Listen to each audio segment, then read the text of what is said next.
Welcome to today's video, guys. Year 3 content for 2021 and 2022. Let's be very clear what's going to happen. Whatever content we do receive from the dev team will be stretched over 12 months, so later in this year. So keep your expectations very low, obviously due to the previous 2 years worth of content. But I've come up with several ideas that myself and others have very much agreed on. It caters to PvE, PvP, and in between the two. So let's get into that and see what I've listed down. PvE, number 1, Incursions. Now, because the Iron Horse raid got delayed way back, now, the community was asking for Incursions to come back to the franchise, right? So, Incursions can be just as long as the Stronghold missions. Again, just like Division 1, where they have their unique sort of boss round parts. So, bring that back. Make them unique, right? And tie an Incursion to every different faction in the game. Again, that would save us from playing the same 2-year-old repetitive boring missions and offer something new. Number 2, right? Legendary. Now, we have 3 legendary strongholds with White Tusk, and then we have legendary floors in Summit. That's all we have. So, give us a world tier increase, because heroic you can run around solo and it's far too easy, right? So give us a legendary world tier. So with checkpoints, activities. That then gives the player options instead of going to Summit, and bring all the standard missions up to legendary difficulty, but those standard missions only use the normal factions brought up to that difficulty. White Tusk stay in strongholds, normal factions, are brought up to that level. Also, what I would say is give us a power level increase again, because level 40 from Warlords of New York was brought too late, in my opinion, and many people do agree. Now, obviously, we got a 10 level increase. You could do that in another 10 hours. It was so easy. What people have thought of is we go from level 40 to 70 or 80, right? So it's a flat 30-40 level increase. Make the player go on the grind again, and then once you reach max level, then you go back to shade leveling, right? So with XP adjustments done accordingly to, make it fair. But that's one thing that could be done. And again, it would make players go on another 12-month grind. Back in the Division 1, we used to have power level increases every 4 to 5 months, right? That was how, the game lasted as long as it did. Number 3, open world hunters. Now, on the hardest difficulty setting, say legendary, right? Stalker hunters, the ones on the rooftops that when you aim at them, they run away. Instead of running away, as soon as they see you, they trigger their EMP, right? And they come at you. If solo, then one hunter is in a group and it scales to group. These encounters can still happen at random just as rogue agents. So you've got potential to either run into both or one or the other, right? That would make the hunters really dynamic and actually give them a purpose in the open world. And it'd make it really interesting and fun. Seriously. So now we're going to move on to the PvE/PvP aspect. With build diversity, right? Everyone's 50-50 on this with the Division 2. Go back to launch. We had talents across all gear pieces, right? And then it got removed to the chest and backpack. What I would be suggesting is redesigned, meaningful talents that work across DPS builds, tank builds, skill builds, right? Across all gear pieces. Bring that back, and it would broaden out some build diversity for the rest of the end towards the game. For the following 12 months.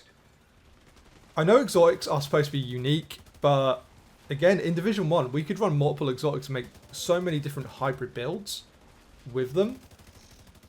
Here's an example for a skill build, right? You make a hive build. You could use the Vial Mask, the BTSU gloves, and the Waveform holster with one of the brand sets. Or one of the gear sets. You just take out one of the 3 exotics, right? Again, it would make it stronger. But then you can still make offensive builds, right? It's down to your imagination on how you would design a build. But something like that for PvE/PvP, again for PvP, that would need its own modifier adjustment. PvE, that would just need its own adjustment. I'm not saying it would be an easy fix, but, you know, there you go. Number 5, fan favourite survival. It needs to come back in one form or another. Now, the return of fan favourite survival, offering again PvE and PvP options on either the DC map or the New York map. Though the New York map would require a dark zone. How you would escape the map would depend on how you deal with the extraction, right? So if it was just done in the New York open world, then you could escape by ferry. If we had a New York dark zone, you'd escape by chopper, right?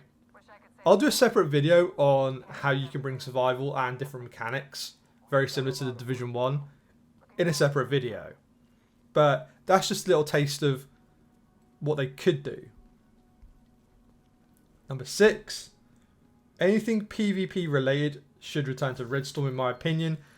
And they're the best handlers of just handling anything PvP for the Division franchise. Massive had just proved when Redstorm left that they're incapable of doing that. And actually they just don't care. And that's been the way it was since launch from Massive anyway. So I really feel like Redstorm should come back. And speculation-wise, I actually think they are back. But number 6, PvP needs rebalancing for, you know, some modifiers, Dark Zone conflict, you know, CC builds, stats effect builds,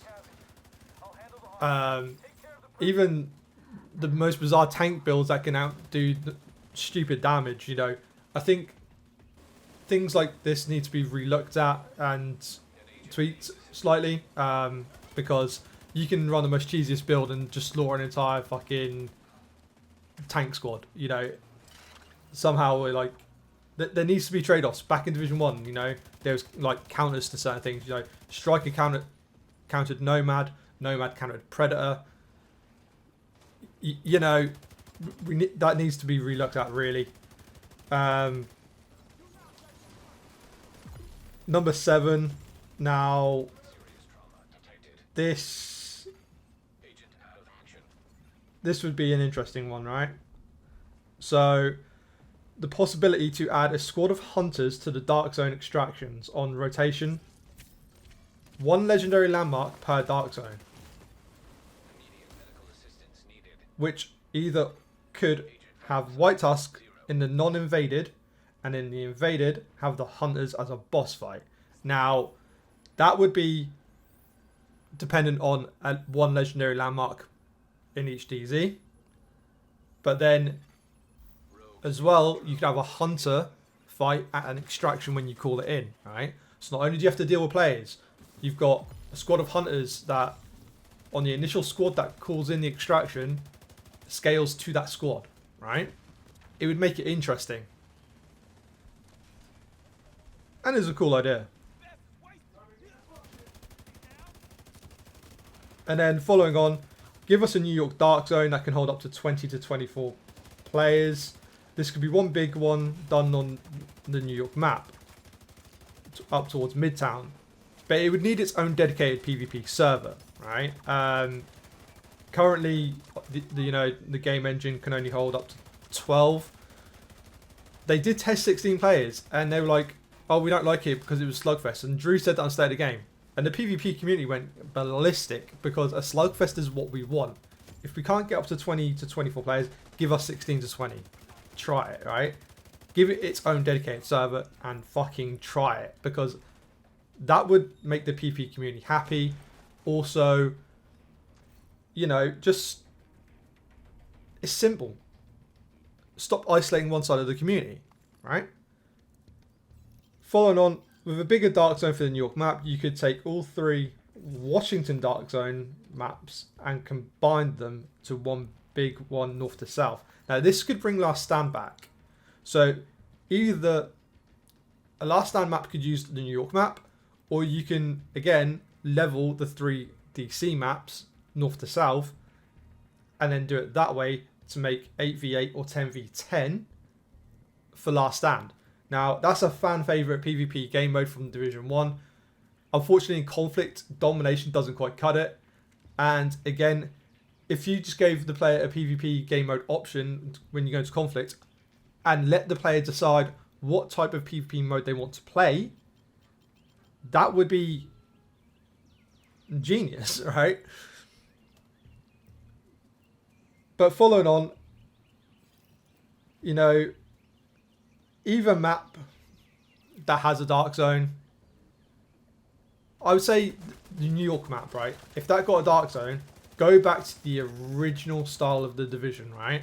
And what I say by that is friendly fire. If you shot a non-hostile agent, you flag rogue. No checkpoint turrets. Give it a lawless area. One big DZ, yeah. No checkpoint camp. Well, you would be able to checkpoint camp in theory, right? But there'd be no protection from turrets. You shoot a friendly, you toggle rogue. It would be a slugfest of PvP action that can happen there, right?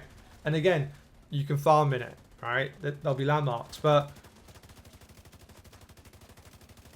you know, get rid of Rogue 2.0. That's sort of, you know, we got it in Division 2, right? But at launch, the invaded Dark Zone wasn't Rogue 2.0. So that's just a few ideas, right? And again, some people have agreed on quite a few things that I've listed. So let me know what you think in the comments down below.